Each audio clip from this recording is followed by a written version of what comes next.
Hello बच्चों, नमस्कार, जय सर्वोत्तम। कैसे आप सभी? उम्मीद करता हूं बहुत अच्छे होंगे और अच्छे से पढ़ाई कर रहे होंगे। अरे हाँ भाई, कर रहे हो ना?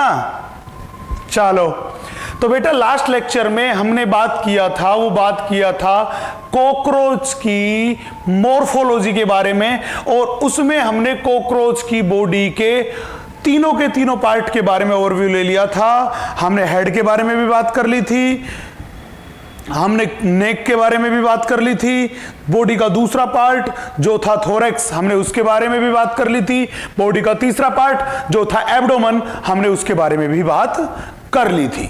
चले, अब हम बात करते हैं उसकी बॉडी के सिस्टम्स के बारे में, और सबसे पहला सिस्टम अपने पास है वो है डाइजेस्टिव सिस्टम। चलिए देखते हैं बच्चे, यहां पे हम बात कर रहे हैं anatomy of digestive system of cockroach. चले भैया, देखिएगा बच्चे, कॉकरोच का अगर हम डाइजेस्टिव सिस्टम बात करें तो कॉकरोच का जो डाइजेस्टिव सिस्टम है, एलिमेंट्री कैनाल है, वो एलिमेंट्री कैनाल कॉकरोच की बॉडी कैविटी में लोकेटेड होती है। किसके अंदर लोकेटेड होती है? कॉकरोच की बॉडी कैविटी में लोकेटेड होती है।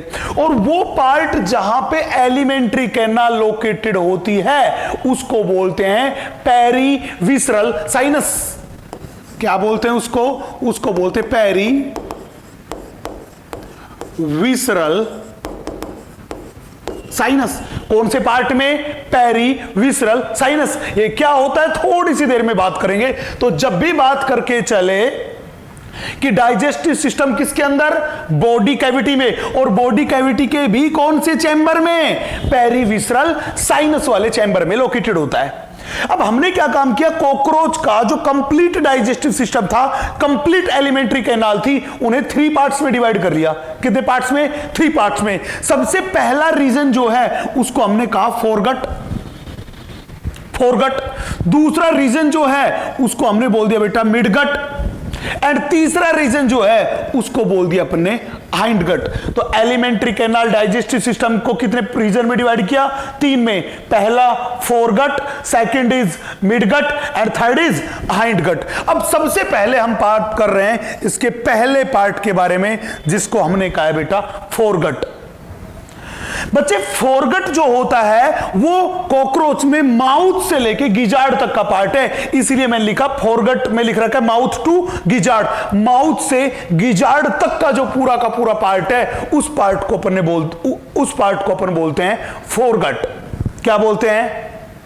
फोरगट। और ये कंप्लीट फोरगट होता है, that is mouth to gizzard तक का कंप्लीट फोरगट होता है। It is lined by cuticle, और you know cuticle is a hard covering, और cuticle is a hard material.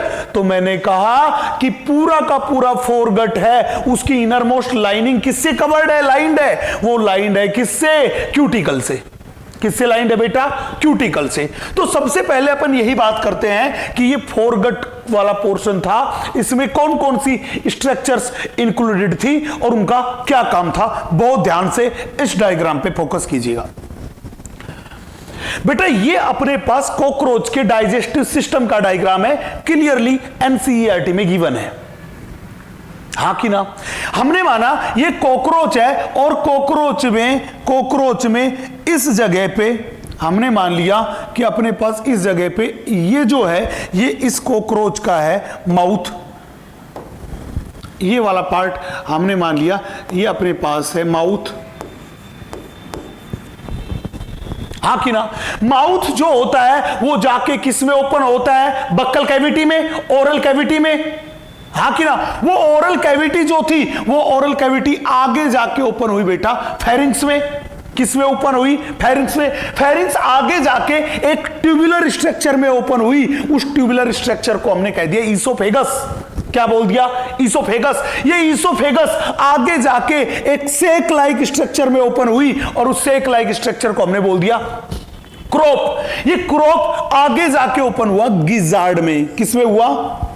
Gizzard में। तो मैंने यही तो कहा कि फोरगट कहां से कहां तक का part? From mouth to gizzard, ये येलो कलर का गिजार्ड, यहां तक के कंप्लीट पार्ट को अपन बोलते हैं, क्या बोलते हैं बेटा, foregut. And this complete part is lined by cuticle. किससे लाइंड होता है? क्यूटिकल से।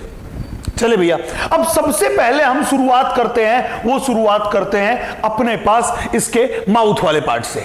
बच्चे, हमने बोला माउथ जो होता है वो जाके खुलता है बक्कल कैविटी में, और लास्ट लेक्चर में मैंने बताया था कि इनकी बक्कल कैविटी में लोकेटेड होती है हाइपोफेरिंक्स, जिसको अपन बोलते हैं टंग, जो किसकी तरह एक्ट करती है? टंग की तरह एक्ट करती है। और मैंने बोला था कि उस टंग के बेसल पार्ट पे जाके ओपन होती है सलाइवरी ग्लैंड। यहां पे हमने बोला ये मेरे पास पोर्शन है, ये अपने पास है सलाइवरी ग्लैंड। आपको बता दूं कि ये जो सलाइवरी ग्लैंड है, ये सलाइवरी ग्लैंड अपने पास कॉकरोच की सलाइवरी ग्लैंड होती है, वो होती है 1 पेयर। कितने पेयर होती है? 1 पेयर। एक सलाइवरी ग्लैंड ये और एक सलाइवरी ग्लैंड ये, हाँ कि ना? ये सलाइवरी ग्लैंड 1 पेयर होती है and each salivary gland is bilobed. कितने लोब्स होते हैं? 2 लोब्स, 1 and 2। एक सलाइवरी ग्लैंड में कितने लोब? 2 lobe, 1 and 2। इसलिए मैंने कहा each salivary gland is bilobed. एक ये रही 1 and 2, तो टोटल मिला के सलाइवरी ग्लैंड कितनी हुई? 2। एंड एक सलाइवरी ग्लैंड में कितने लोब्स? 2 लोब्स। तो इसलिए मैंने कहा सलाइवरी ग्लैंड जो होती है वो अपने पास होती है 1 पेयर। Next, bilobed. कितने लोब्स है? 2 लोब है, हाँ कि ना? अब इन सलाइवरी ग्लैंड का काम क्या हुआ? सलाइवा का सिक्रेशन करना। सलाइवरी ग्लैंड का क्या हुआ काम? सलाइवा का सिक्रेशन करना। अब ये सलाइवरी ग्लैंड जो सलाइवा सिक्रीट करती है बेटा, उस सलाइवा को स्टोर कर लेती है इस सलाइवरी रिजर्वोयर में। किसमें स्टोर कर लेती है? इस सलाइवरी रिजर्वोयर में सलाइवा को स्टोर करने का काम करती है। चले, तो ध्यान रखना, जब भी पूछे कॉकरोच में सलाइवरी ग्लैंड कितनी, मैं कहूंगा 1 पेयर, या नंबर कितने? 2। एंड ईच सलाइवरी ग्लैंड में कितने लोब्स? 2 लोब्स। इसलिए मैंने लिखा सलाइवरी ग्लैंड कैसी? बाइलोब्ड, हाँ कि ना? सलाइवरी ग्लैंड सलाइवा को किसमें स्टोर करती है? सलाइवरी रिजर्वोयर में। मैंने यहां पे लिखा ये सलाइवरी रिजर्वोयर, इसमें सलाइवा को क्या करती है?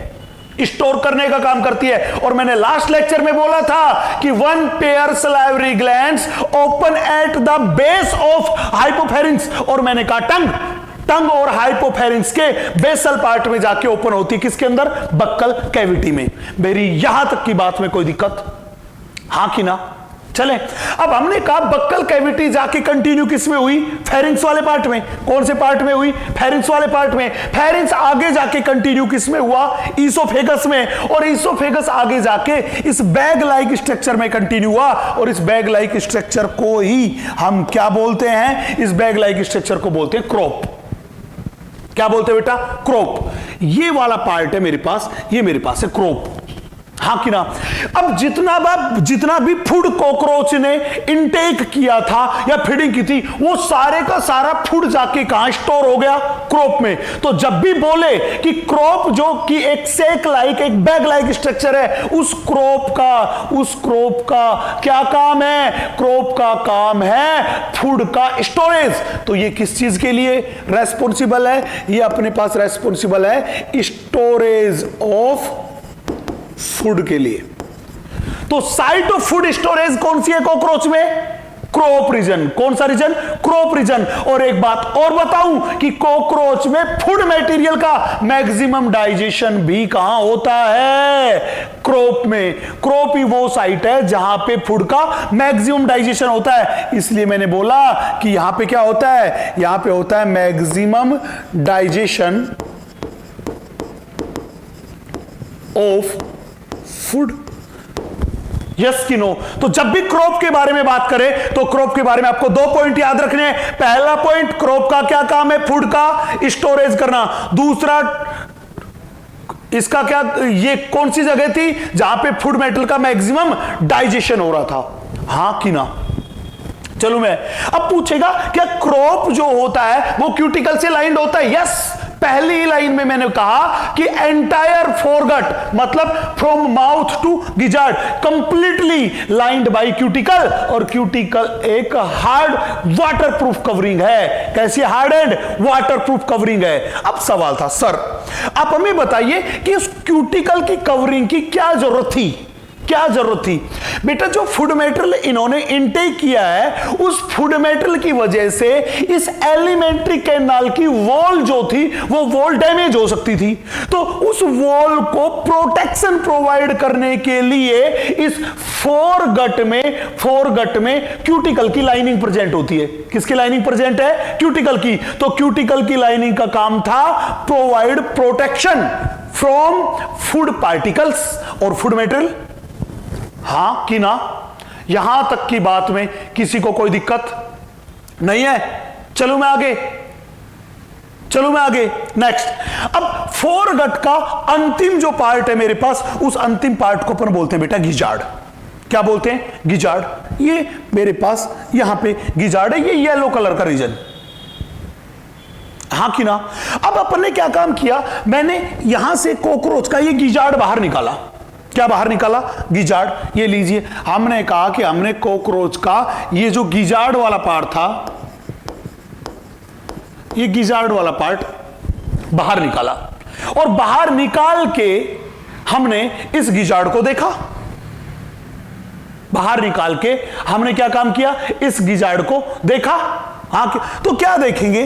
बिल्कुल हम एनसीईआरटी की लाइन टू लाइन आप लोगों से बात करते हुए आगे चल रहे हैं, बिल्कुल लाइन टू लाइन बात करके चल रहे हैं। मैं गिजार्ड के बारे में बात करने से पहले जितनी बात मैंने एक्सप्लेन की है, मैं उसको एनसीईआरटी से कोरिलेट करा देता हूं। आप बहुत ध्यान से देखिएगा। हमने कहा कि एंटायर फोरगट किससे लाइंड है? क्यूटिकल से लाइंड है, ऐसा ही एनसीईआरटी लिख रखा। हमने बोला था माउथ किस में खुलता है? बक्कल कैविटी में, और बक्कल कैविटी किस में जाके ओपन होती है? शॉर्ट ट्यूबुलर फेरिंग्स में। फेरिंग्स किस में जाके खुलती है? Narrow tubular passage, that is oesophagus में। और इसोफेगस जाके किसमें ओपन हुई? एक सेक लाइक, एक बैग लाइक स्ट्रक्चर में। और उस बैग लाइक स्ट्रक्चर क्या बोला? क्रोप। तो हमने बोला इसोफेगस ओपन्स इनटू ए सेक लाइक स्ट्रक्चर, जिसको बोला क्रोप। क्रोप का क्या काम था? क्रोप का काम था स्टोरिंग ऑफ फूड, फूड को स्टोर करना। एंड क्रोप ही वो साइट थी जहां पे फूड मेटेरियल का क्या हो रहा था बेटा? Maximum digestion. यहां तक की बात मैं डायग्राम में एक्सप्लेन कर चुका हूं। यस कि नो? तो यहां तक का नोट कीजिए आप। कर लिया भाई? अब मुझे बात करनी है, वो बात करनी है अगले पार्ट। उस अगले पार्ट को अपन ने वो बोला है गिजार्ड, या इस गिजार्ड का ही दूसरा नाम है प्रोवेंट्रिकुलस। गिजार्ड का ही दूसरा नाम क्या है? प्रोवेंट्रिकुलस। चलिए मैं गिजार्ड के बारे में बात करता हूं। आते हैं इस डायग्राम पे। बेटा मैंने अभी आपको बताया था कि ये जो गिजार्ड वाला जो पार्ट है, ये गिजार्ड वाला जो पार्ट है, इस गिजार्ड वाले पार्ट का हमने एक छोटा सा सेक्शन लिया, और उस सेक्शन को हमने देखा। क्या देखा? ये गिजार्ड जो है, इस गिजार्ड की वॉल में टोटल 2 लेयर्स है। कितनी लेयर्स है? 2 लेयर्स। मतलब गिजार्ड की वॉल 2 लेयर्स से बनी है। बाहर वाली लेयर ये लीजिए, हमने मान लिया ये मेरे पास जो है रेड वाली, ये मेरे पास गिजार्ड की बाहर वाली लेयर है, और ये बाहर वाली लेयर में ये हमने बनाई रेड कलर की स्ट्रक्चर।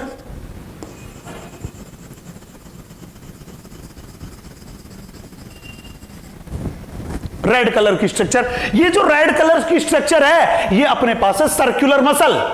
क्या है? Circular muscle. तो हमने बोला ये बाहर वाली लेयर जो थी, ये मेरे पास क्या थी? ये अपने पास थी सर्कुलर मसल।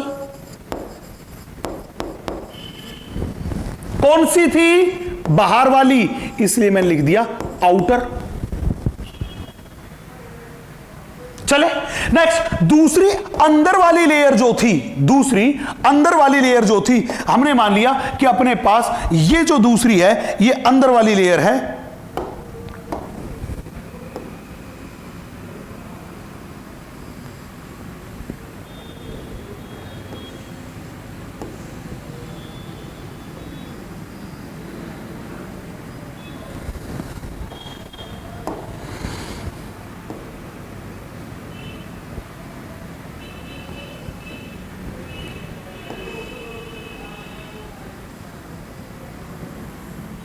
ये दूसरी अंदर वाली लेयर है।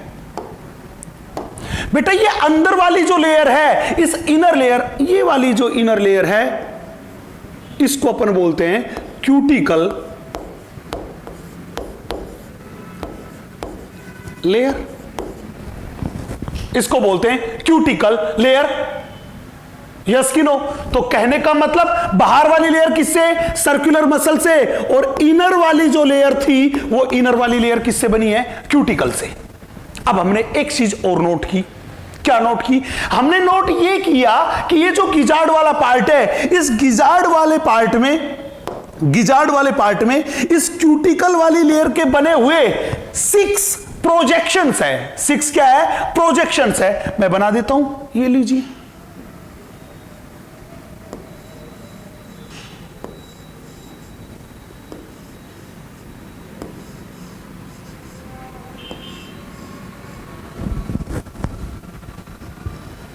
प्रोजेक्शंस है। ये प्रोजेक्शंस जो है, इन प्रोजेक्शंस को ही हम बोल के चलते हैं बेटा टीथ।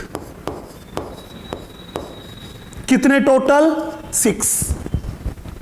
इनको क्या बोल के चलते हैं? टीथ। टोटल नंबर कितने हुए? 6। हां कि ना? चले, अब मैं इन चीज को एनसीईआरटी से कोरिलेट करने की कोशिश करता हूं। आप बहुत ध्यान से देखिएगा, बहुत ध्यान से देखिएगा। बच्चे, हमने ये कहा कि क्रोप किस में जाके ओपन हो रहा है? क्रोप ओपन हो रहा है गिजार्ड या प्रोवेंट्रिकुलस में। हां कि ना? यहां पे आप देख सकते हैं डायग्राम में कि ये क्रोप वाला पार्ट आगे जाके किस में कंटिन्यू हुआ? गिजार्ड में, या इसी को बोलते हैं प्रोवेंट्रिकुलस में।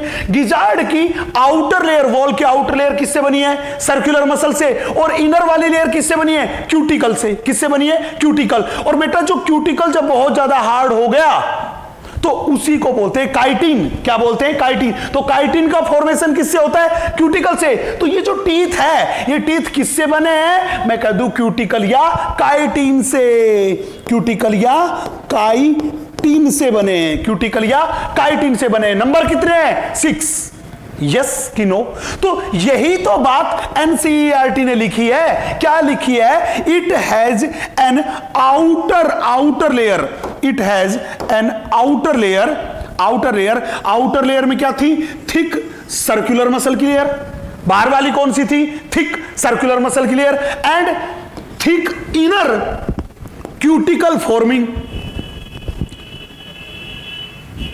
Thick inner cuticle forming layer. अंदर वाली किसकी लेयर थी?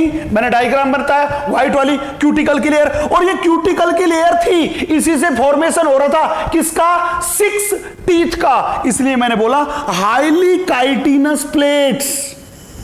नंबर कितने थे बेटा उनके? 6। और इन हाईली काइटिनस प्लेट को ही अपन ने बोल दिया टीथ। हाँ कि ना? मैंने इस वाले डायग्राम में रिप्रेजेंट किया है कि ये क्यूटिकल की लेयर है, इसी से बन रही है 6 टीथ। और वो कैसे हैं? काइटिनस, मतलब मेड अप ऑफ काइटिन। जब क्यूटिकल बहुत ज्यादा हार्ड हो गई तो हार्ड होके उन्होंने 6 प्लेट लाइक स्ट्रक्चर या 6 प्रोजेक्शंस का फॉर्मेशन किया, जिनको अपन बोलते हैं टीथ। नंबर कितने थे? 6। अब सवाल यह था कि सर ये गिजार्ड जो था, इस गिजार्ड का काम क्या था? क्या नीड थी हमें गिजार्ड की? बेटा गिजार्ड में ये 6 काइटिनस टीथ प्रेजेंट है। इन 6 काइटिनस टीथ का काम है फूड मटेरियल की ग्राइंडिंग करना। क्या करना? फूड मेटेरियल की ग्राइंडिंग करना। लार्ज फूड पार्टिकल्स को स्मॉल पार्टिकल्स में ब्रेक डाउन करना। ये किसका काम था? ये काम था इन 6 काइटिनस टीथ का। तो इसीलिए मैंने कहा कि ये जो गिजार्ड है, इस गिजार्ड का काम क्या है? इसका काम है ग्राइंडिंग ऑफ फूड।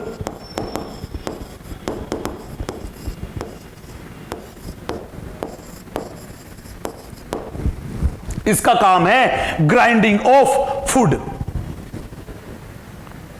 चले भैया, तो यही सारी की सारी बात हमने यहां पे इस गिजार्ड में लिख रखी है। मैं एक एक लाइन को कोरिलेट करते हुए आगे बढ़ता हूं, ध्यान से देखिएगा। सबसे पहली लाइन मैंने बता दी, क्रोप किस में जाके खुला? गिजार्ड। उसी का दूसरा क्या नाम है? प्रोवेंट्रिकुलस में। गिजार्ड और प्रोवेंट्रिकुलस की बाहर वाली लेयर किससे बनी? थिक सर्कुलर मसल से। अंदर वाली लेयर किससे बनी? वो बनी क्यूटिकल से। अब क्यूटिकल ने 6 काइटिनस टीथ का फॉर्मेशन किया। ये काइटिनस टीथ क्या काम करेंगे? फूड मेटल की ग्राइंडिंग करेंगे, मतलब लार्ज फूड पार्टिकल्स को स्मॉल फूड पार्टिकल्स में ब्रेक डाउन करेंगे। इसलिए मैं लिख दिया function help in grinding of food particles. तो यहां पे जाके मैंने गिजार्ड वाला पोर्शन भी क्या कर दिया? कंप्लीट कर दिया। चलो भाई, मैं आगे। अब यहां पे मैंने कहा कि मेरे पास माउथ से लेके गिजार्ड तक का पूरा पोर्शन क्या था? फोरगट था। पूरी की पूरी फोरगट जो थी, उस पूरी की पूरी फोरगट में किसकी लाइनिंग प्रेजेंट थी? क्यूटिकल की लाइनिंग प्रेजेंट थी। तो यहां पे गिजार्ड के साथ ही किसका एंड हो गया? फोरगट का। अब गट का दूसरा पार्ट अपन शुरू करेंगे, जिसको अपन क्या बोलते हैं बेटा? Mid gut. क्या बोलते हैं? Mid gut. तो इस डायग्राम में गिजार्ड तक की चीजें हैं, वो आप नोट कर सकते हैं। किया भैया?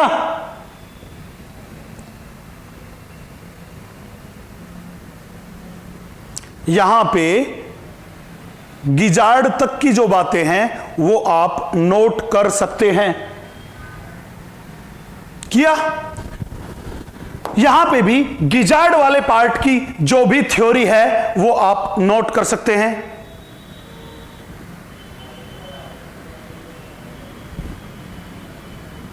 चलो मैं आगे। अब देखिए, मैं आगे का पोर्शन करता हूं। देखिए बेटा, सेम डायग्राम जो मैंने पहले लिया था वही डायग्राम है। हमने बोला गिजार्ड जो था, इस गिजार्ड के आगे की साइड अपन देखें तो गिजार्ड के आगे की साइड अपने को दिखाई दे रहा है ये हिपेटिक सिका। क्या दिखाई दे रहा है? ये हिपेटिक सिका दिखाई दे रहा है। यहां पे देखिए, ये हिपेटिक सिका जो होते हैं ये अपने पास यहां पे प्रेजेंट 6 to 8 ब्लाइंड ट्यूब्यूल्स हैं।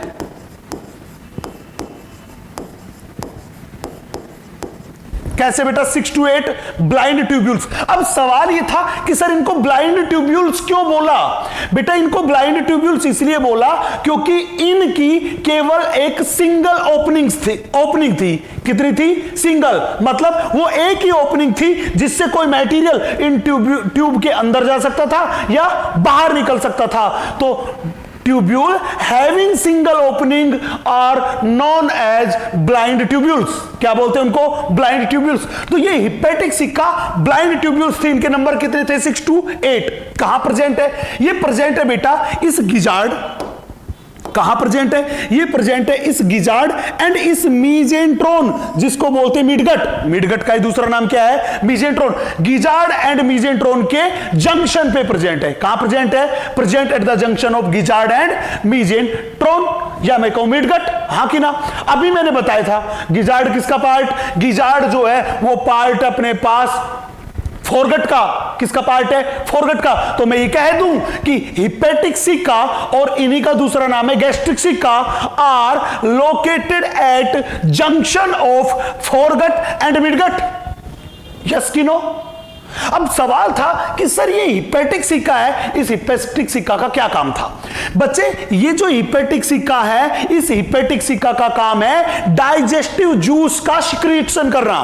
किसका सिक्रीशन करना? डाइजेस्टिव जूस का सिक्रीशन। तो ये क्या करता है? ये अपने पास करता है सिक्रीशन ऑफ डाइजेस्टिव जूस। किसका सिक्रीशन करता है? डाइजेस्टिव जूस का। अब बहुत ध्यान से देखिएगा, इस हिपेटिक सिक्का ने जो डाइजेस्टिव जूस सिक्रीट किया, वो डाइजेस्टिव जूस इस हिपेटिक सिक्का से निकलता है और निकल के वो पहुंचता है इस क्रोप वाले भाग में। कहां पहुंचता है? इस क्रोप वाले भाग में। और मैंने आपको बताया था कि ये क्रोप वाला भाग ही वो भाग था जहां पे फूड मेटेरियल का मैक्सिमम डाइजेशन हो रहा था। तो यहीं पे तो हो रहा था अपने पास मैक्सिमम डाइजेशन। क्या हो रहा था? Maximum digestion. तो ध्यान रखना, क्रोप में फूड मेटेरियल का मैक्सिमम डाइजेशन होता है किसके through? By the digestive juice of hepatic caeca. By the digestive juice of hepatic caeca. Yes कि नो? चलो भैया मैं आगे, हां कि ना। अब इसका अगला जो पार्ट है, उस अगले पार्ट को अपन बोलते हैं एलिमेंट्री कैनाल के को मीजेंट्रोन या मिडगट। मीजेंट्रोन या मिडगट। आपको बता दूं कि ये मीजेंट्रोन और मिडगट वाला पार्ट है, ये वाला जो पार्ट है, इस पार्ट पे क्यूटिकल की लाइनिंग क्या होती है? एब्सेंट। मैंने बोला ये वो पार्ट था जिस पे क्यूटिकल लाइनिंग इज एब्सेंट। ये वो पार्ट था जिस पे क्यूटिकल की लाइनिंग कंप्लीटली क्या होती है बेटा? एब्सेंट। हां कि ना? चलें, तो अब हम बात करते हैं एलिमेंट्री कैनाल के दूसरे पार्ट जिसको बोला मिडगट। देखिएगा पहले, अब सबसे पहले हम गैस्ट्रिक सिका या हिपेटिक सिका के बारे में बात करते हैं। जो एनसीईआरटी की लाइन है मैं उनको कोरिलेट करा देता हूं। देखिएगा, मैंने कहा ये कितने हैं नंबर में? 6 to 8 ब्लाइंड ट्यूब्यूल्स है। ब्लाइंड ट्यूब्यूल्स क्यों बोला? क्योंकि दे हैव सिंगल ओपनिंग, इसलिए मैंने इनको बोला ब्लाइंड ट्यूब्यूल्स। चलें, फिर मैंने कहा ये कहां पे प्रेजेंट है? ये गिजार्ड मतलब फोरगट एंड मिडगट के जंक्शन पे है, इसीलिए लिख रखा है कि present at the junction of foregut and midgut. हाँ कि ना? काम क्या बताया मैंने? डाइजेस्टिव जूस का सिक्रीशन, इसीलिए मैंने लिखा फंक्शन सिक्रीट डाइजेस्टिव जूस। चले भैया, अब ये वाला पोर्शन यहां तक का आप नोट कर लीजिए। कर लिया? चलो मैं आगे। अब देखिए, अब अपन बात करते हैं, वो बात करते हैं मिडगट के बारे में। इस वाले डायग्राम से आपको जितनी चीजें नोट करनी है वो नोट हो गई होगी आपकी। चलो देखो, अब हम बात करते हैं आपसे मिडगट के बारे में। बेटा मैंने आपसे बताया कि मिडगट जो होता है, वो मिडगट जो होता है वो मिडगट पे क्यूटिकल की लाइनिंग प्रेजेंट नहीं होती।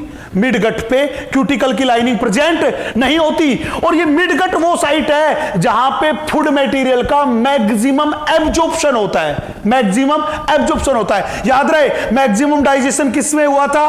क्रोप में। किसके एंजाइम ने किया था? हिपेटिक सिका के एंजाइम्स ने किया था। मैक्सिमम एब्जॉर्प्शन ऑफ फूड कहां पे होता है? मिडगट में। तो मिडगट में क्या होता है? यहां पे होता है maximum absorption of digested food.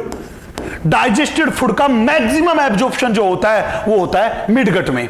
अब मिडगट जो था, उस मिडगट में क्यूटिकल की लाइनिंग प्रेजेंट नहीं होती, ये मैंने बोला। हाँ कि ना? जब क्यूटिकल की लाइनिंग नहीं होती तो फूड पार्टिकल की वजह से मिडगट की वॉल डैमेज हो सकती है। हाँ कि ना? मैंने क्यूटिकल की लाइनिंग होने का फायदा क्या बताया था? मैंने यही तो कहा था कि क्यूटिकल की लाइनिंग एलिमेंट्री कैनाल की वॉल को फूड पार्टिकल्स के फ्रिक्शन की वजह से डैमेज होने से प्रोटेक्ट करने का काम करती है। हाँ कि ना? जब यहां पे मैंने कहा क्यूटिकल की लाइनिंग नहीं है तो फूड पार्टिकल्स के फ्रिक्शन की वजह से मिडगट की वॉल जो थी वो डैमेज हो सकती है। हाँ कि ना? तो कोई ना कोई तो ऐसी स्ट्रक्चर चाहिए जो उस मिडगट की वॉल को प्रोटेक्ट कर ले। यस कि नो? हाँ कि ना? तो इसीलिए मिडगट में जो ही फूड मेटेरियल एंटर होगा उस फूड के चारों तरफ एक कवरिंग का फॉर्मेशन हो जाएगा, और उस कवरिंग का फॉर्मेशन होता है प्रोटीन एंड ग्लाइकोजन से, और उस कवरिंग को अपन बोलते हैं बेटा पेरिट्रोपिक मेम्ब्रेन। क्या बोलते हैं उसको? Peritrophic membrane. इसीलिए मैंने लाइन लिखी है कि food is enclosed by peritrophic membrane. क्यों एनक्लोज करने की जरूरत पड़ी? इसलिए ताकि फूड के फ्रिक्शन से मिडगट की वॉल डैमेज ना हो जाए। तो मिडगट की वॉल को फूड के फ्रिक्शन से प्रोटेक्ट करने के लिए हमने उस सारे के सारे फूड को किसके अंदर एनक्लोज कर लिया? वो एनक्लोज कर लिया पेरिट्रोपिक मेम्ब्रेन में। हाँ कि ना? अब मैंने कहा ये मिडगट ही वो साइट थी जहां पे फूड मेटेरियल का मैक्सिमम क्या होता है? एब्जॉर्प्शन। कैसे फूड मेटेरियल का? डाइजेस्टेड फूड मेटेरियल का। हाँ कि ना? अब इस डायग्राम में आइए, हमने कहा कि ये वाला जो पोर्शन अपने पास है, ये वाला, ये अपने पास है मीजेंट्रोन। ये मीजेंट्रोन है, और ये वाला पार्ट जिसमें इलियम, कोलन एंड रेक्टम, ये तीनों वाला पार्ट जो बनता है इसको अपन बोलते हैं बेटा हाइंडगट। इस पार्ट को, इन तीनों को मिला के क्या बोलते हैं? हाइंडगट। हाँ कि ना?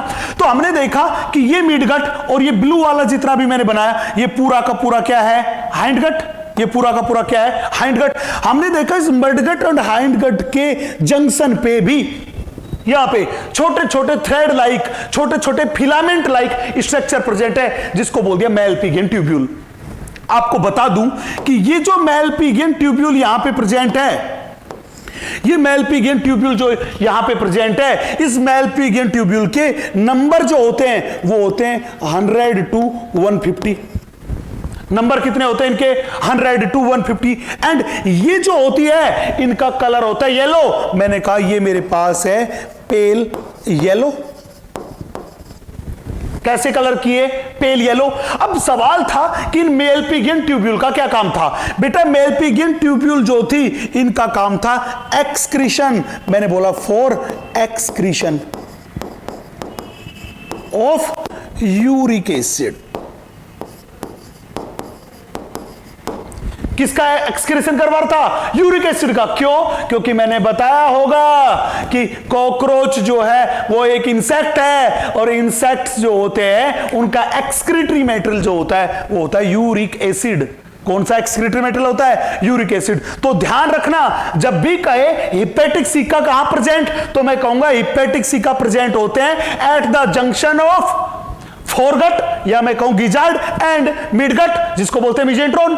जब भी कहे मेलपिगियन ट्यूब्यूल्स कहां प्रेजेंट, तो बोलना Malpighian tubules are located at the junction of midgut and hindgut. Hepatic caeca का क्या काम था? डाइजेस्टिव जूस का सिक्रीशन करना। मेलपिगियन ट्यूब्यूल का क्या काम था? इनका काम था एक्सक्रीशन करना, यूरिक एसिड का एक्सक्रीशन करना। हाँ कि ना? हिपेटिक सिका के नंबर थे 6 to 8। इस मेलपिगियन ट्यूब्यूल के नंबर है 100 to 150। यस कि नो? हां कि ना? चलें, अब ये जो मेलपिगियन ट्यूब्यूल है, ये मेलपिगियन ट्यूब्यूल जो होती है ये जाके ओपन होती है हाइंडगट में। किस में जाके ओपन होती है? हाइंडगट में। तो कहने का मतलब कि ये जो यूरिक एसिड का एक्सक्रीशन कर रही है, ये यूरिक एसिड जो था, ये यूरिक एसिड किसके थ्रू बॉडी से बाहर निकलेगा? ये निकलेगा हाइंडगट से होता हुआ एनस के थ्रू बॉडी से बाहर रिलीज होगा। यस कि नो? हां कि ना? चलिए, इस डायग्राम की जितनी बातें हैं वो सारी की सारी बातें आप नोट कर लीजिए। मैं आगे मूव करता हूं। चले देखिएगा एनसीईआरटी क्या कहती है। एनसीईआरटी क्या कहती है? ये एनसीईआरटी की हेडिंग है अपने पास, मेलपिगियन ट्यूब्यूल्स। एनसीईआरटी क्या कहती है? कहां लोकेटेड है? Located at the junction of midgut and hindgut. चले, नंबर कितने बेटा? 100 से 150। कलर कैसा है? Yellow colour. Filamentous, thin filamentous structure है। यस कि नो? इतनी सी बात मैंने आपको बता दी। नेक्स्ट, इनका काम क्या था? इनका काम था एक्सक्रीटरी मेटल को रिमूव करना। किस में से? हीमोलिम्फ, जो इनका ब्लड है उस ब्लड में से एक्सक्रीटरी प्रोडक्ट को रिमूव करना। और कॉकरोच का जो एक्सक्रीटरी प्रोडक्ट है, वो एक्सक्रीटरी प्रोडक्ट क्या है अपने पास? वो एक्सक्रीटरी प्रोडक्ट अपने पास यूरिक एसिड। कौन सा एक्सक्रीटरी प्रोडक्ट है बेटा? वो मेरे पास है यूरिक एसिड। चले, अब इसके बाद हम अंतिम एलिमेंट्री कैनाल के अंतिम पार्ट के बारे में बात करते हैं, दैट इज हाइंडगट। मैं आपको बता दूं, पूरी की पूरी फोरगट की इनर सरफेस पे किसकी लाइनिंग प्रेजेंट थी? क्यूटिकल की लाइनिंग प्रेजेंट थी। मिडगट पे क्यूटिकल की लाइनिंग प्रेजेंट नहीं थी, उसे प्रोटेक्शन प्रोवाइड करवा रही थी पेरिट्रोपिक मेम्ब्रेन। अब अपन बात करते हैं हाइंडगट। ध्यान रखना, ये जो हाइंडगट है, इस हाइंडगट में भी किसकी लाइनिंग प्रेजेंट है? क्यूटिकल की लाइनिंग प्रेजेंट है। इसलिए मैंने बोला कि लाइंड बाई क्यूटिकल। किससे लाइन होती है अभी? क्यूटिकल से। मतलब क्यूटिकल यहां पे भी क्या करती है बेटा? प्रोटेक्शन प्रोवाइड करने का काम करती है। अब ये जो हाइंडगट है, इस हाइंडगट जो होती है ये इस मिडगट के कंपैरिजन में ज्यादा ब्रॉड है। इसीलिए एनसीईआरटी ने लाइन लिखी है कि ब्रॉडर देन मिडगट। किससे ब्रॉड हो गई? मिडगट के कंपैरिजन में ज्यादा ब्रॉड है। एंड ये हाइंडगट 3 पार्ट में डिवाइडेड है। मैंने पहले बताया था। कौन सा पार्ट? सबसे पहला पार्ट है इलियम, दूसरा पार्ट है कोलन, एंड तीसरा पार्ट है रेक्टम। तो हाइंड गट जो होती है वो complete hind gut is lined by cuticle and broader than mid gut. कितने पार्ट? 3 पार्ट। कौन कौन सा? इलियम, दूसरा कोलन, तीसरा रेक्टम। हां कि ना? अब रेक्टम जो होता है वो रेक्टम एनस के थ्रू बॉडी से बाहर ओपन होता है, इसलिए लाइन लिखी है the rectum opens out through anus. Yes कि नो? और मेलपिगियन ट्यूब्यूल भी किस में जाके ओपन होती है? हाइंड गट में। तो ध्यान रखना मेलपिगियन ट्यूब्यूल्स के थ्रू जो भी एक्सक्रीटरी मैटर रिलीज होगा वो किसके थ्रू बाहर निकलेगा? एनस के थ्रू बाहर निकलेगा। यस कि नो? आप जल्दी से इस स्लाइड को नोट कीजिए।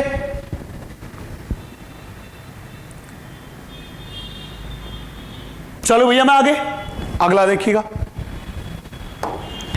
अगला मेरे पास है वो अपने पास है बेटा रेस्पिरेटरी सिस्टम। रेस्पिरेटरी सिस्टम जैसा कि आपने एनिमल टैक्सोनॉमी में पढ़ा था कि कॉकरोच एक इंसेक्ट है और इंसेक्ट में रेस्पिरेशन किसकी हेल्प से? By the help of tracheal system. Tracheal system मतलब ब्लड का रेस्पिरेशन में कोई भी रोल नहीं होता। ब्लड का रेस्पिरेशन में कोई भी रोल नहीं होता। क्यों? क्योंकि ब्लड में रेस्पिरेटरी पिगमेंट क्या होता है बेटा? एब्सेंट। इसीलिए यहां पे रेस्पिरेशन किससे हुआ? ट्रैकियल सिस्टम से। अब बच्चे ध्यान से देखिएगा, इसीलिए एनसीईआरटी ने लिखा है कि respiratory system consist of a network of trachea. किससे बना हुआ है? नेटवर्क ऑफ ट्रेकिया से। और इसी को अपन क्या बोलते हैं? इसी को बोलते हैं ट्रेकियल सिस्टम। इसी को क्या बोलते हैं? Tracheal system.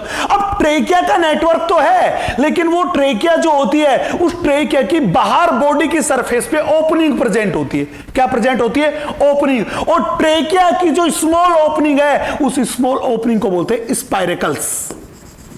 तो कहने का मतलब ओपनिंग ऑफ ट्रेकियल सिस्टम्स को क्या बोलते हैं? स्पाइरेकल्स। और ये स्पाइरेकल्स टोटल मिला के होते बेटा 10 पेयर्स।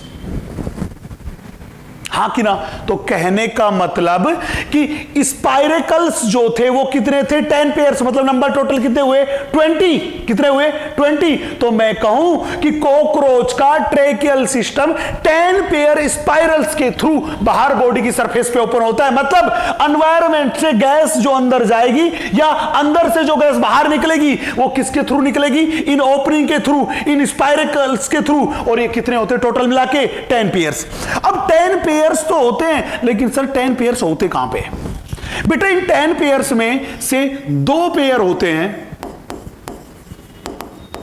वो होते हैं थोरैक्स में। 2 पेयर होते हैं थोरैक्स में। थोरैक्स में कहां कहां?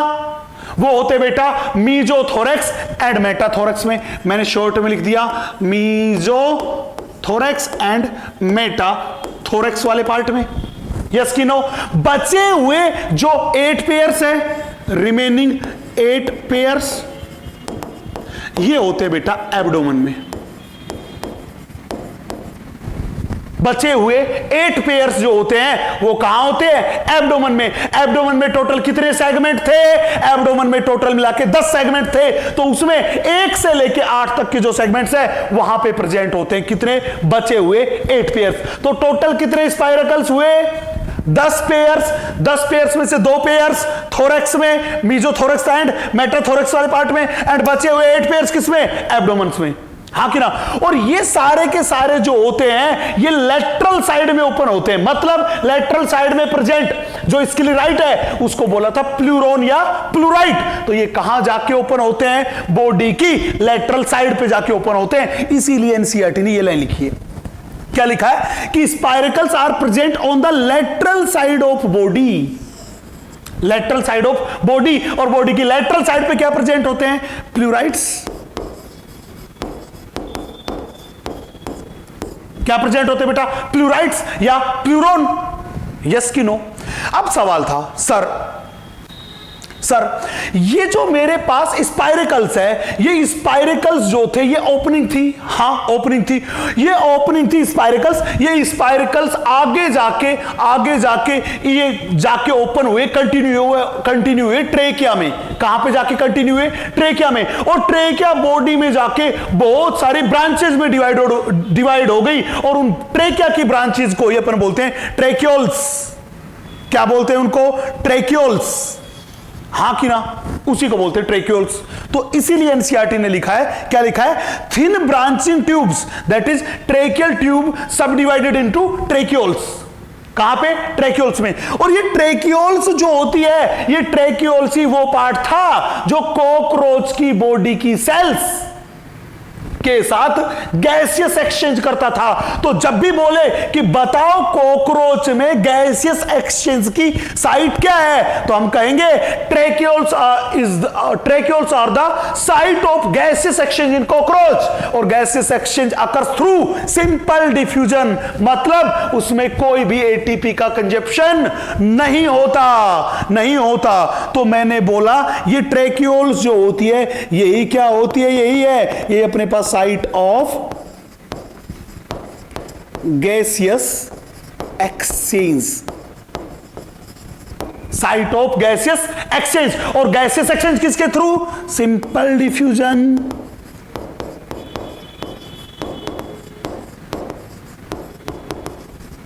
किसके हेल्प से होता है? सिंपल डिफ्यूजन की हेल्प से। हां कि ना? अब सवाल था, सर आप हमें बताइए स्पाइरिकल्स है, ये बॉडी से बाहर की ओपनिंग है, हां, क्या ये हमेशा खुली रहती है? बेटा नहीं, ये स्पाइरिकल्स होते हैं, इनमें से मोस्टली स्पाइरिकल्स जो होते हैं, सारे सारे तो नहीं, मोस्टली जो स्पाइरिकल्स होते हैं वो मोस्टली स्पाइरिकल्स की ओपनिंग को कंट्रोल करने के लिए होते हैं स्फिंक्टर। क्या होती है? स्फिंक्टर। मतलब यहां पे वेल्व प्रेजेंट है, स्फिंक्टर प्रेजेंट है, जो इन स्पाइरिकल्स की ओपनिंग को क्या करती है? रेगुलेट करने का काम करती है। चले, साइट ऑफ गैसियस एक्सचेंज कौन सा? ट्रेक्यूल्स। और गैसियस एक्सचेंज किसके थ्रू? सिंपल डिफ्यूजन के थ्रू। इसलिए एनसीईआरटी ने ये लाइन लिखी है, exchange of gases take place at the tracheoles by diffusion. Yes कि नो? आप इस पूरी की पूरी स्लाइड को छाप लीजिए। यहां पे जाके कॉकरोच का रेस्पिरेटरी सिस्टम होता है कंप्लीट। हम मूव करते हैं कॉकरोच के अगले वाले portion, that is circulatory system पे। देखिएगा बच्चे, हम बात कर रहे हैं कॉकरोच का सर्कुलेटरी सिस्टम। बच्चे हमें पता है कॉकरोच जो होता है, उस कॉकरोच में open blood vascular system present है। इसलिए मैंने लिखा कि यहां पे कैसा प्रेजेंट है? Open blood vascular system, short में लिख दिया बीवीएस। हां कि ना? अब ब्लड जो होता है वो ब्लड कैसा होता है? कलरलेस।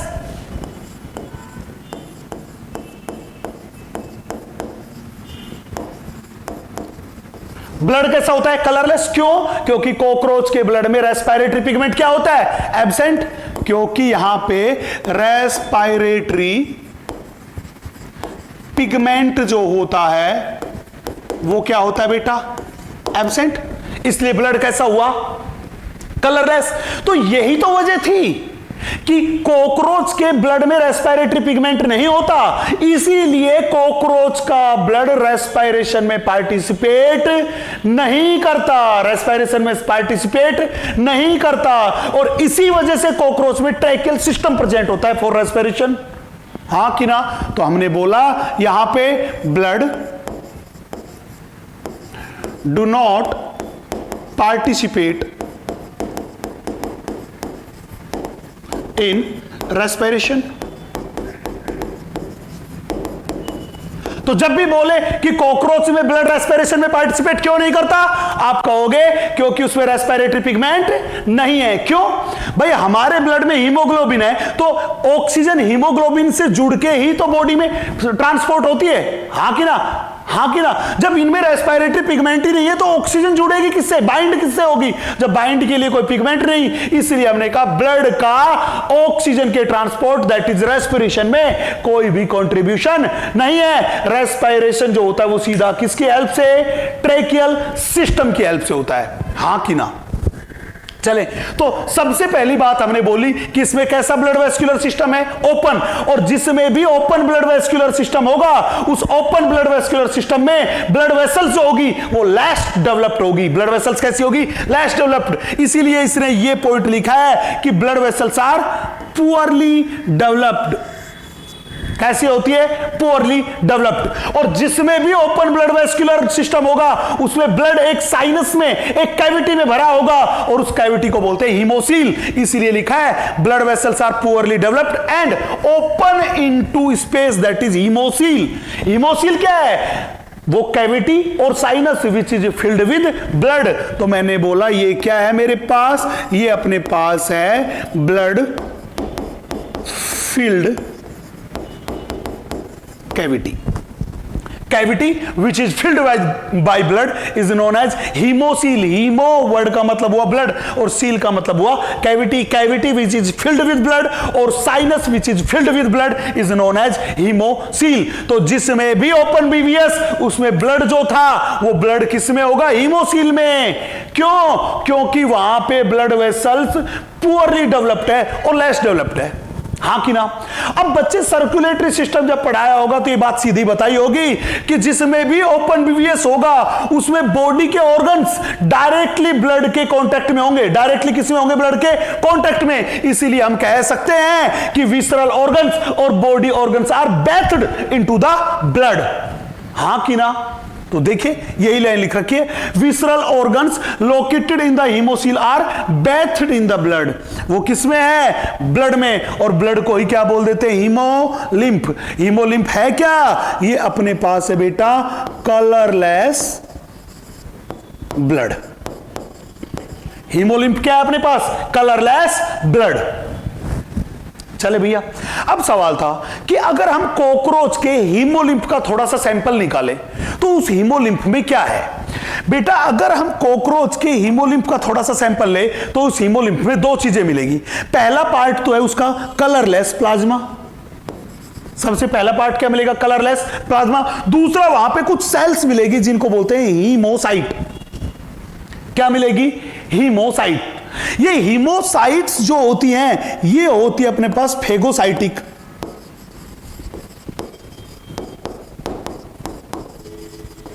कैसी सेल्स होती बेटा, phagocytic sales.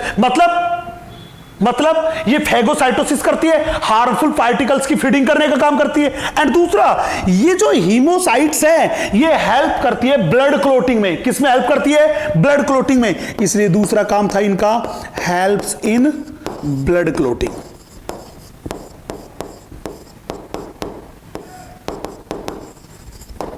Helps in blood clotting. चलें, तो जब भी बोले कॉकरोच का हीमोलिम्फ जो होता है, ब्लड जो होता है, उस कॉकरोच के हीमोलिम्फ या ब्लड जो था उसके कितने पार्ट, दो part, colourless part, plasma part, दूसरा सेल्स जिनको बोलते हैं हीमोसाइट। तो टोटल मिला के कितनी चीजें, टोटल मिला के अपने पास यहां पे दो चीजें, दो काम है हीमोसाइट के। पहला ये फेगोसाइटिक सेल्स है तो हार्मफुल पार्टिकल और डेड मेटेरियल का फेगोसाइटोसिस करती है। दूसरा ब्लड की क्लोटिंग में हेल्प करती है। यस कि नो। तो ब्लड के बारे में इतनी सी बात नोट कीजिए, फिर हम आगे मूव करते हैं। चलो भैया हम आगे। अब आगे का पोर्शन बहुत ध्यान से देखिएगा, बहुत अच्छा सा पोर्शन मैं आपके साथ डिस्कस करता हूं, देखिएगा।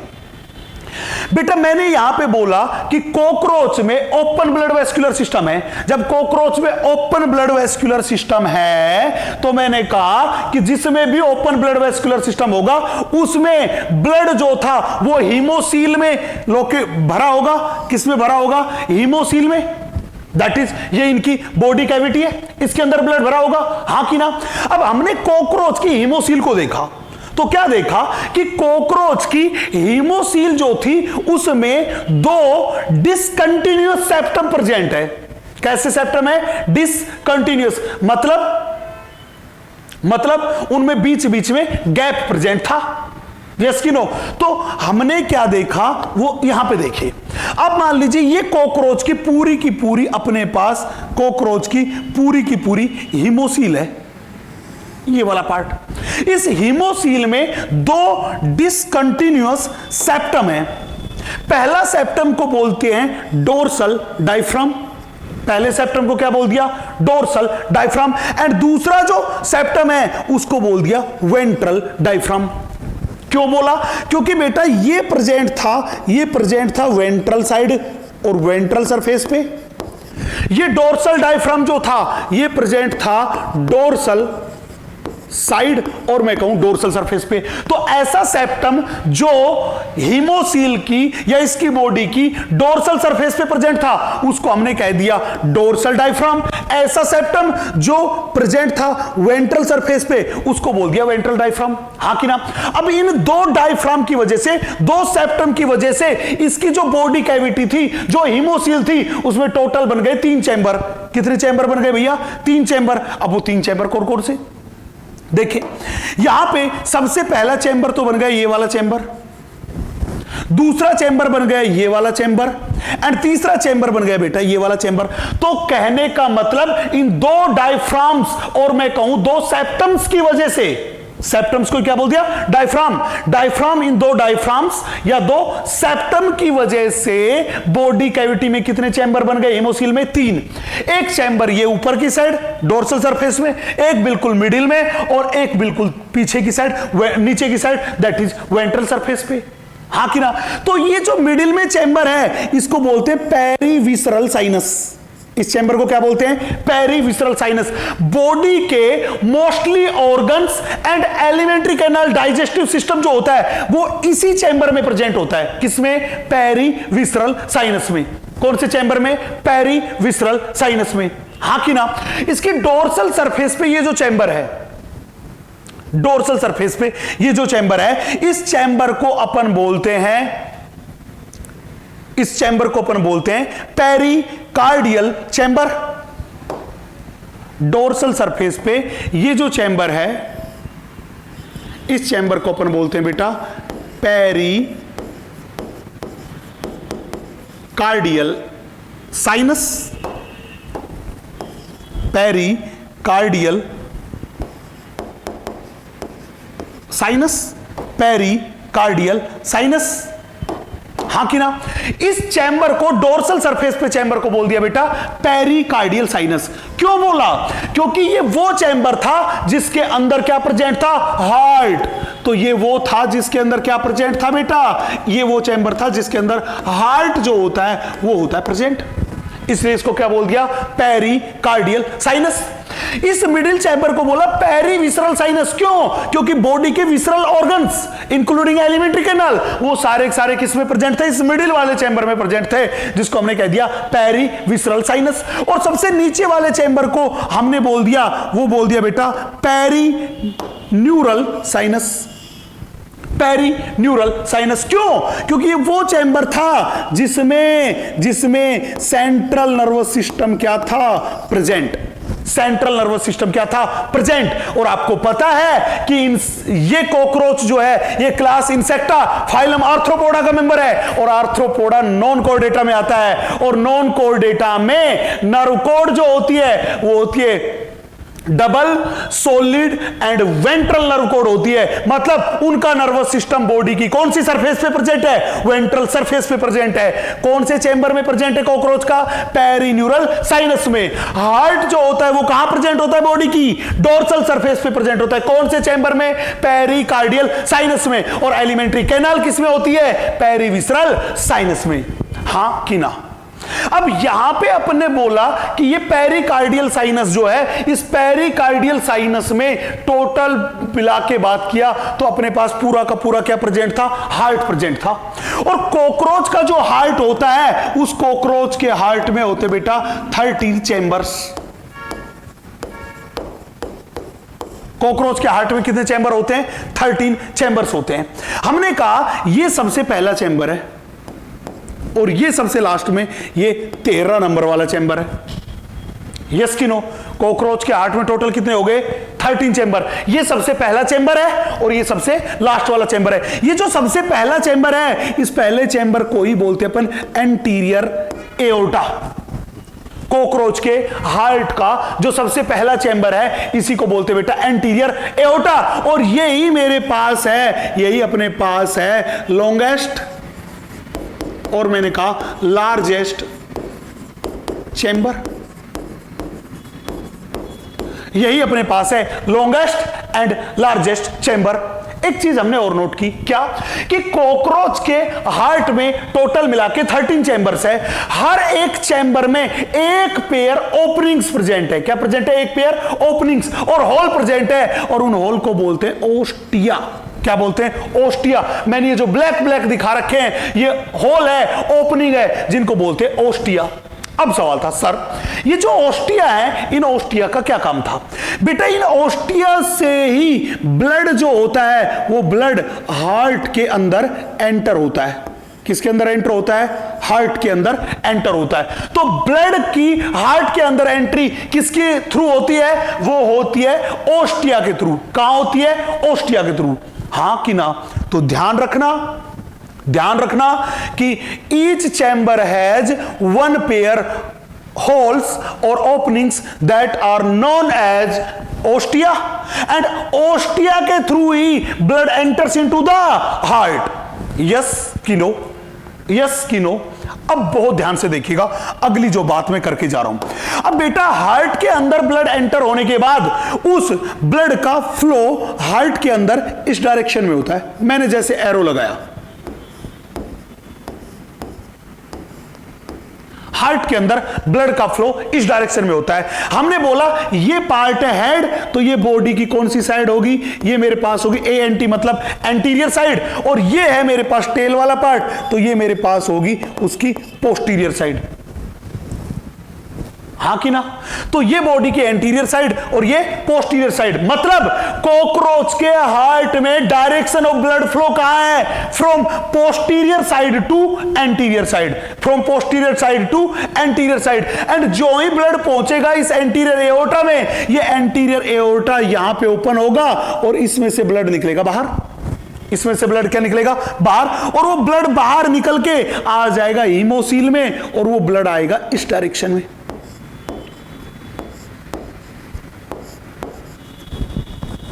हाँ कि ना?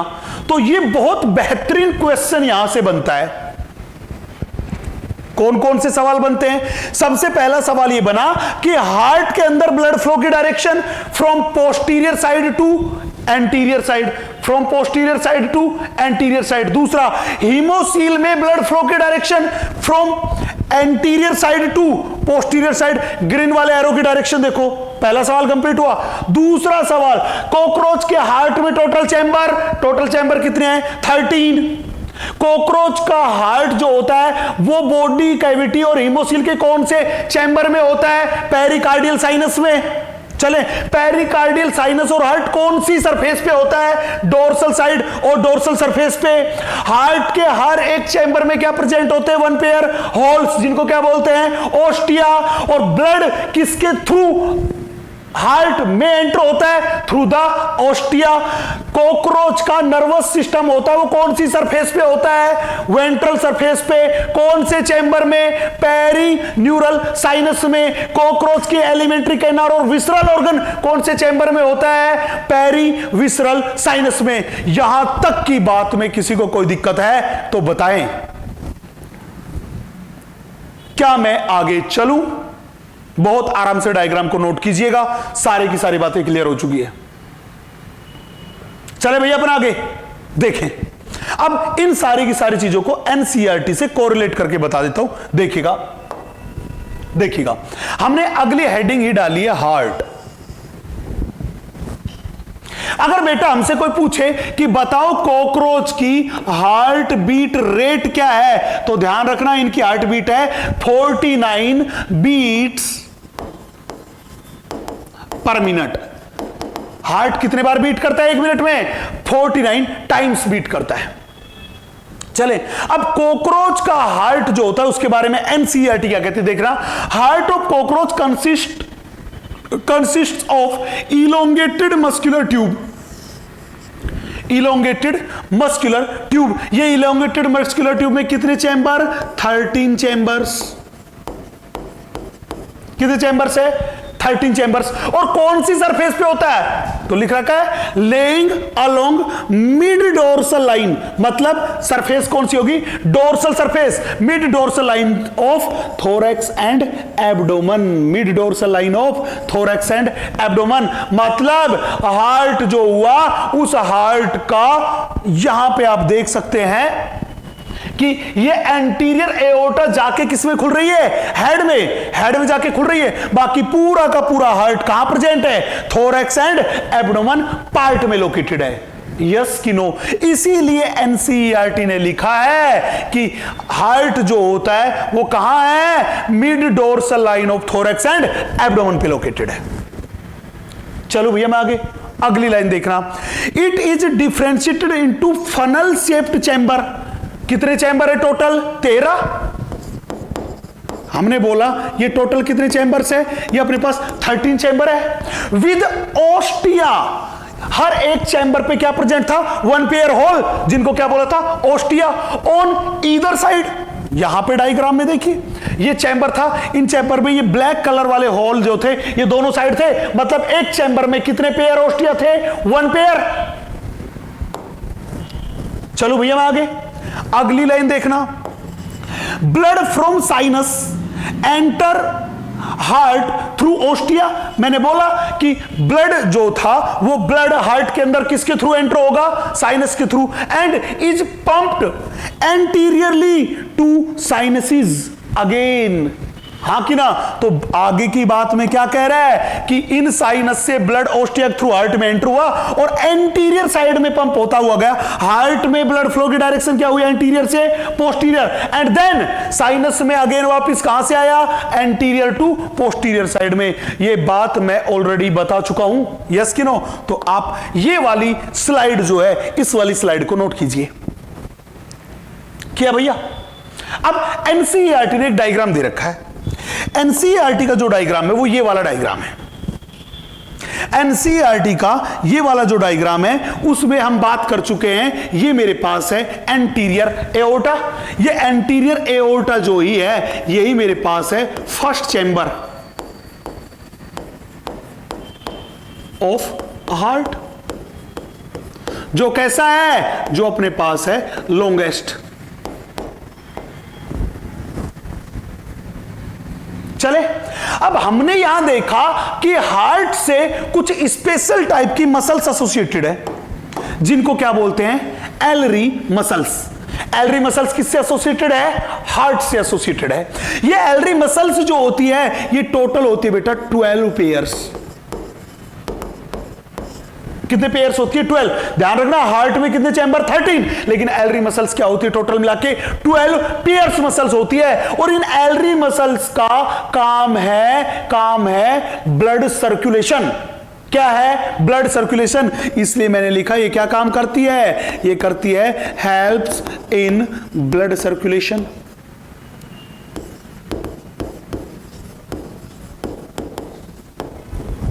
Helps in blood circulation. बेटा ये एनसीईआरटी का डायग्राम आपको एज इट इज याद रखना है। ध्यान रखना एलरी मसल्स के नंबर है 12 पेयर्स और इनका काम है ब्लड सर्कुलेशन में हेल्प करना।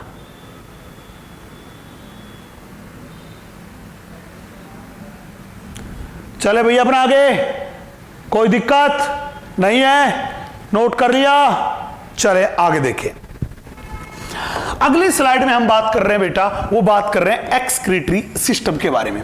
इस बारे में थोड़ा सा ओवरव्यू में पहले ही दे चुका हूं कि कॉकरोच जो होता है उस कॉकरोच में एक्सक्रीशन जो होता है वो होता है मेनली बाय मैल्पिगियन ट्यूब्यूल्स। मेनली किसकी हेल्प से होता है? मैल्पिगियन ट्यूब्यूल्स की हेल्प से होता है, जिनके नंबर होते हैं 100 to 150, जो कैसी होती है? येलो कलर की होती है। और ये अपने पास फिलामेंटस स्ट्रक्चर है जो कि मिडगट एंड हाइंडगट के जंक्शन पे लोकेटेड है। अब हमने एक मैल्पिगियन ट्यूब्यूल को लिया और चेक करके देखा तो क्या देखा कि इन मैल्पिगियन ट्यूब्यूल की इनर लाइनिंग जो थी वो थी ग्लैंडुलर एंड सीलिएटेड। इसीलिए एनसीईआरटी लिखा कि each tubule is lined by glandular and ciliated cells. चले, अब ये क्या काम कर रही थी, ये मेलपिगियन ट्यूब्यूल जो थी ये हीमोलिम्फ से एक्सक्रीटरी मटेरियल को ले रही थी, और जो एक्सक्रीटरी मटेरियल ये हीमोलिम्फ से एब्जॉर्ब कर रही थी, हीमोलिम्फ से ये क्या कर रही थी, एब्जॉर्ब कर रही थी किसको, एक्सक्रीटरी मटेरियल को, किस फॉर्म में, उसको कर रही थी बेटा पोटेशियम यूरेट की फॉर्म में, किस फॉर्म में, पोटेशियम यूरेट की फॉर्म में। ये हीमोलिम्फ से, हीमोसील से पोटेशियम यूरेट को एब्जॉर्ब कर रही थी, और एब्जॉर्ब करके उसे कन्वर्ट कर रही थी किसमें, यूरिक एसिड में।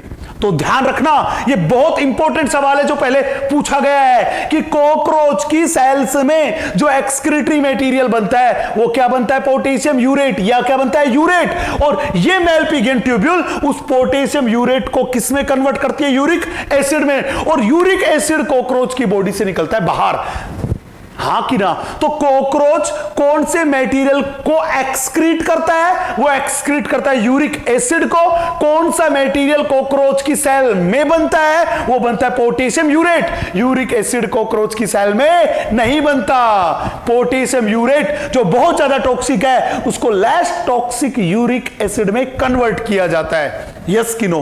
तो हमने बोला कि पोटेशियम यूरेट को एब्जॉर्ब किया और किस में कन्वर्ट कर दिया, यूरिक एसिड में, और इस यूरिक एसिड को बॉडी से बाहर रिलीज किया। कैसे, मैंने आपको बताया था, क्या बताया था, ये बेटा बताया था कि मेलपिगियन ट्यूब्यूल जो होती है वो हाइंड गट में आके ओपन होती है और एनस के थ्रू मटेरियल को, एक्सक्रीटरी मटेरियल को बाहर रिलीज करवाती है, हां कि ना। तो यही बात लिख रखी है, which is excreted out through the hind गट।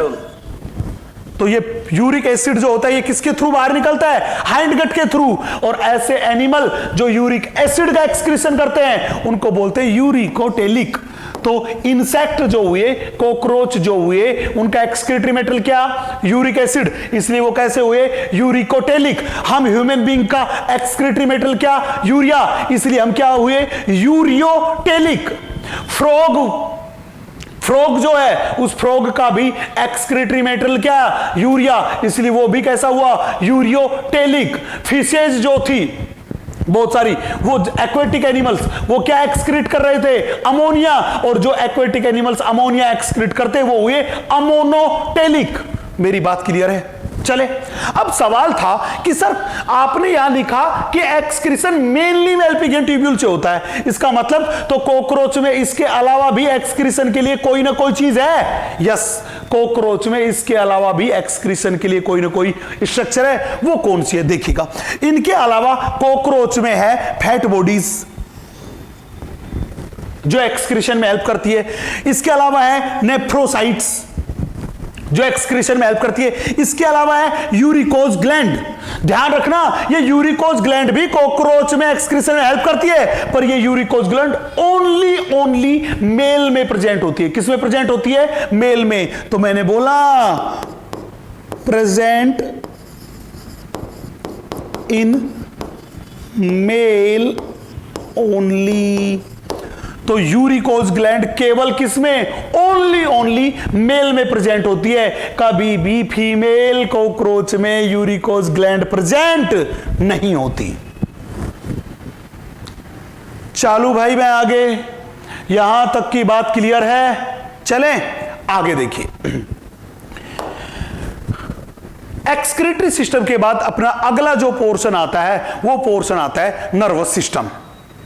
कौन सा पोर्शन आता है, नर्वस सिस्टम। चलिए मैं नर्वस सिस्टम का पहले डायग्राम ही डिस्कस कर लेता हूं। बेटा मैंने यहां पे डायग्राम बनाया है वो कॉकरोच के नर्वस सिस्टम का बनाया है। किसका बनाया है, कॉकरोच के नर्वस सिस्टम का डायग्राम बनाया है। हमने देखा कि कॉकरोच का नर्वस सिस्टम जो होता है वो मैं पहले ही बता चुका हूं, ये बॉडी की वेंट्रल सरफेस पे प्रेजेंट होता है। किसमें, पेरी न्यूरल साइनस में। अब कॉकरोच के नर्वस सिस्टम में एक स्ट्रक्चर होती है, वो होती है सर्कम ईसोफेगल रिंग। ये एक न्यूरॉन की बनी हुई रिंग है जो किसके अराउंड प्रेजेंट है, ईसोफेगस के अराउंड प्रेजेंट है। इसको बोलते हैं सर्कम ईसोफेगल रिंग। अब इस रिंग में ऊपर की साइड न्यूरॉन के साइटोन का क्लस्टर है, ग्रुप ऑफ साइटोन ऑफ न्यूरॉन है पीएनएस में, उसको बोलते हैं गैंग्लिया। तो वो किसके ऊपर है? इसोफेगस के ऊपर, इसलिए उसको बोलते हैं सुप्रा इसोफेगल गैंग्लिया। मैंने मान लिया ये मेरे पास सुप्रा इसोफेगल गैंग्लिया है। इस सुप्रा इसोफेगल गैंग्लिया से खूब सारी न्यूरॉन्स निकल रही है। ये जो नर्व जो यहां से निकल रही है, ये नर्व जाती है एंटीना एंड कंपाउंड आईज में।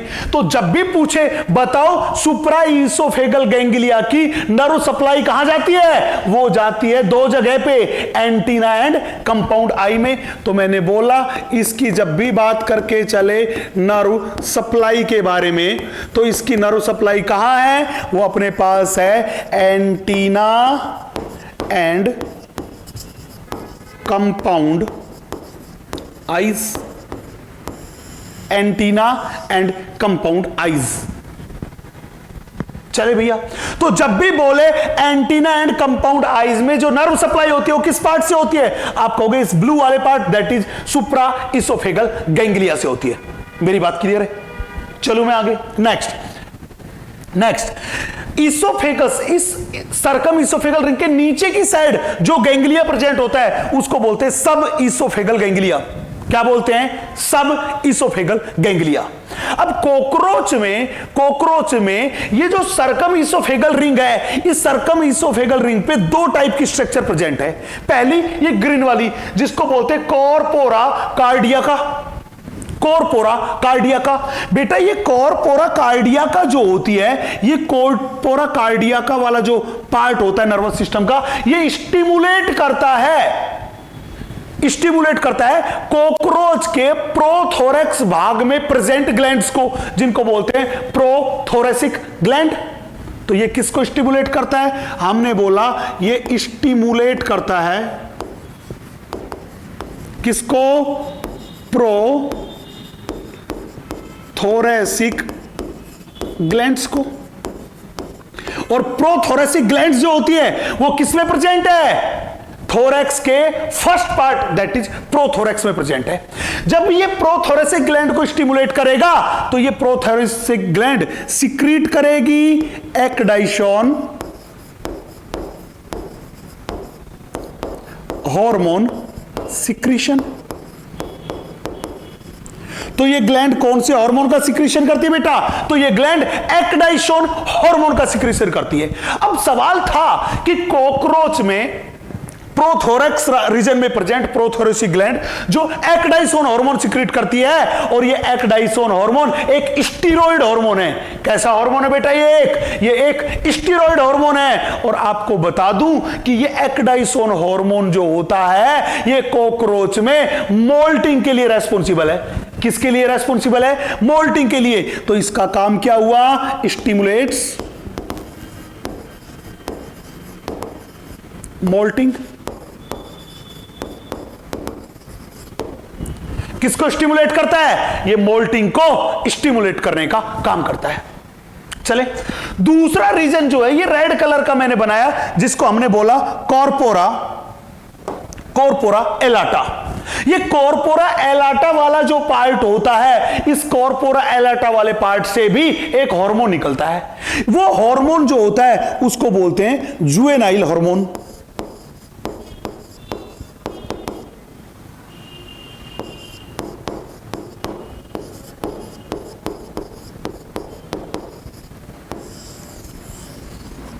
कॉर्पोरा एलाटा कौन से हार्मोन का सिक्रीशन करता है? वो जुवेनाइल हार्मोन का सिक्रीशन करता है। और ये जुवेनाइल हार्मोन है, ये इस ये जो मेरे पास एक्डाइसोन हार्मोन है, इसके एंटागोनिस्टिक हार्मोन है। मतलब ये किसको स्टिमुलेट करता है? मोल्टिंग को। और ये किसको इनहिबिट करता है? मोल्टिंग को। तो ये क्या काम करता है? ये इनहिबिट्स मोल्टिंग। और मैं बोलूं मेटामॉर्फोसिस।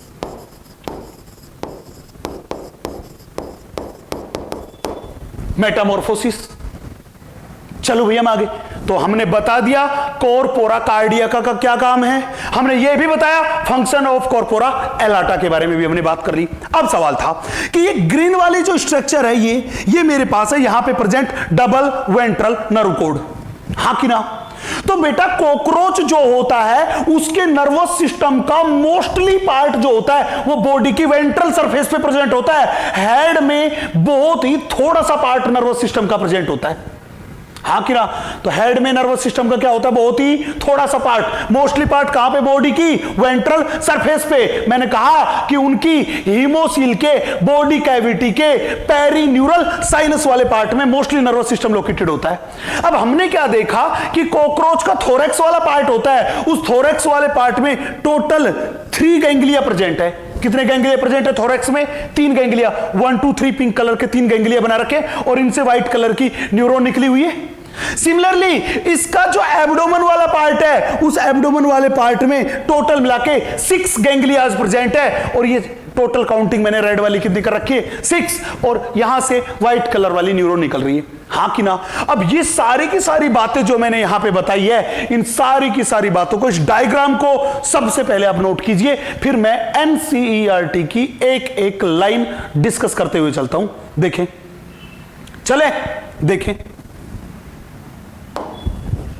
इसने क्या लिख रखा है, the nervous system of cockroach consist of A series of fused segmentally arranged ganglia joined by paired longitudinal connective on the ventral side. तो कौन सी साइड पे प्रेजेंट है, वेंट्रल साइड पे। पेयर्ड है, इसका मतलब कैसा हुआ, डबल नर्व कोड हुआ, हाँ कि ना। थोरैक्स वाले पार्ट में कितने गैंग्लिया थे, 3, इसलिए लिखा 3 ganglia lie in the thorax. Abdomen में कितने गैंग्लिया थे, 6, इसलिए लिखा and 6 in the abdomen. Abdomen में कितने गैंग्लिया थे, 6।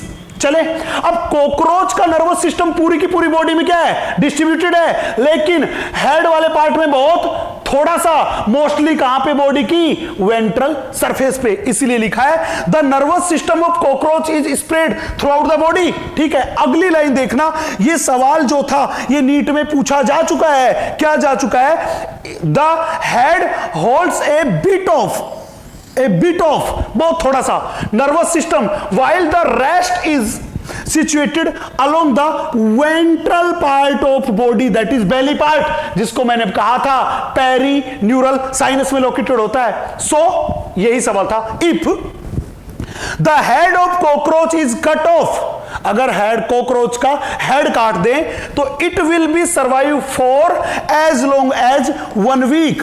तो अगर कॉकरोच का अपन हेड काट दें तो भी वो 1 वीक तक सर्वाइव करेगा। क्यों सर्वाइव करेगा, क्योंकि उसके नर्वस सिस्टम का मोस्टली पार्ट जो होता है वो बॉडी की वेंट्रल सरफेस पे प्रेजेंट होता है। हेड में बस small part of nervous system located होता है। तो सवाल था कि सर 7 दिन बाद कॉकरोच क्यों मर जाएगा। बेटा 7 दिन बाद इसलिए मर जाएगा कि जब हेड काट देंगे तो उसका माउथ वाला पार्ट भी कट गया, मतलब जब वो फूड मेटेरियल की इंटेकिंग ही नहीं कर पाएगा तो ड्यू टू हंगर उसकी क्या हो जाएगी, डेथ हो जाएगी, हाँ कि ना। इतनी सी बात नोट कर लीजिए। चले आगे देखिएगा। अब अगली बात करता हूं।